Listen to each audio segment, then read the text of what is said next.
আলাইকুম ভিউয়ার্স, চলে আসলাম আবারও একটি আপনাদের মাঝে ভিডিও নিয়ে হাজির হয়েছি। সেটা কিসের?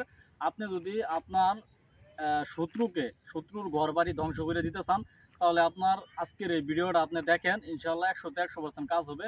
দেখেন, আমি আমার চ্যানেলে অত্যন্ত সহজ সহজ যে জিনিসগুলো আছে ওগুলা নিয়ে হাজির হই। ঠিক আছে? আমি কোনো কঠিন বিদ্যা দিই না, কঠিন জিনিস দিই না, কারণ সাধারণ মানুষ এগুলো বিদ্যা প্রয়োগ করতে পারবে না। আমি যদি কঠিন করি কাজগুলো, কঠিন করে আপনাদের বলি যে এই সেই করতে হইব, ঠিক আছে, শ্মশানে দৌড় পারতে হইব, কবরে দৌড় পারতে হইব, তাহলে কিন্তু আপনারা এগুলো সাধারণ মানুষ হিসেবে করতে পারবেন না। আমি অত্যন্ত সহজভাবে শিখাই এবং সহজভাবে শিক্ষা দিই। তো আপনি যদি আপনার শত্রুর ঘর বাড়ি ধ্বংস করে দিতে চান, শত্রুকে অসুস্থ করে ঘরে ফেলায় রাখতে চান, তাহলে আজকে আপনারা একটা জিনিস শিখাই দিতেছি। আপনার কোনো কষ্ট নাই, আপনাকে এই জিনিসটা সংরক্ষণ করে তার ঘরে ফেলাই দিয়ে আসবেন, বাস কাম হয়ে যাব। ঠিক আছে? তো এরকম মূল্যবান ভিডিও পেতে আমার চ্যানেলটি সাবস্ক্রাইব করে পাশে থাকেন। অবশ্যই যাদের কবিরাজি শেখার আগ্রহ আছে, তান্ত্রিক কাজ শেখার আগ্রহ আছে, তারা আমার চ্যানেলটা অবশ্যই সাবস্ক্রাইব করে পাশে থাকবেন। আর আপনারা জানেন আমি কখনো মিথ্যা কথা বলি না এবং মিথ্যা ভিডিও নিয়ে হাজির হই না।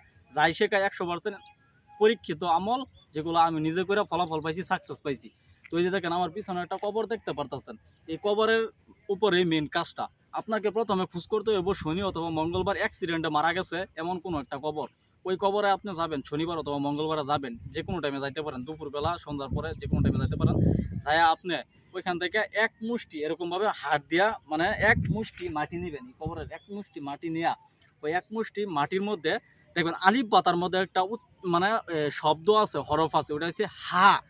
হা মানে এক মুষ্টি মাটি নেবেন, এক মুষ্টি মাটির মধ্যে আপনি হা পইরা একটা ফু দিবেন, বলবেন যে উমুকের বেটা অমুকের অমুক ধ্বংস হোক, অমুকের গর্বেই ধ্বংস হোক। এরকমভাবে 70 বার পরে 70টা ফু দিয়া যদি আপনি ওই মাটিটা কোনো ব্যক্তির ঘরে ফালাই দিতে পারেন, আমি গ্যারান্টি দিতেছি 1 সপ্তাহের মধ্যে তার উচ্চাটন হয়ে যাব, তার ঘরবাড়ি ধ্বংস হয়ে যাব, ধ্বংসলীলা শুরু হয়ে যাব। তো আজকে এই পর্যন্ত শিখাইলাম। ভিডিওটা অবশ্যই মনোযোগ সহকারে প্রথম থেকে লাস্ট যদি আপনার দেখতে হইব, কি লাস্ট পর্যন্ত দেখেন, তাহলে অবশ্যই কিছু শিখতে পারবেন। আজকের মতো বিদায়।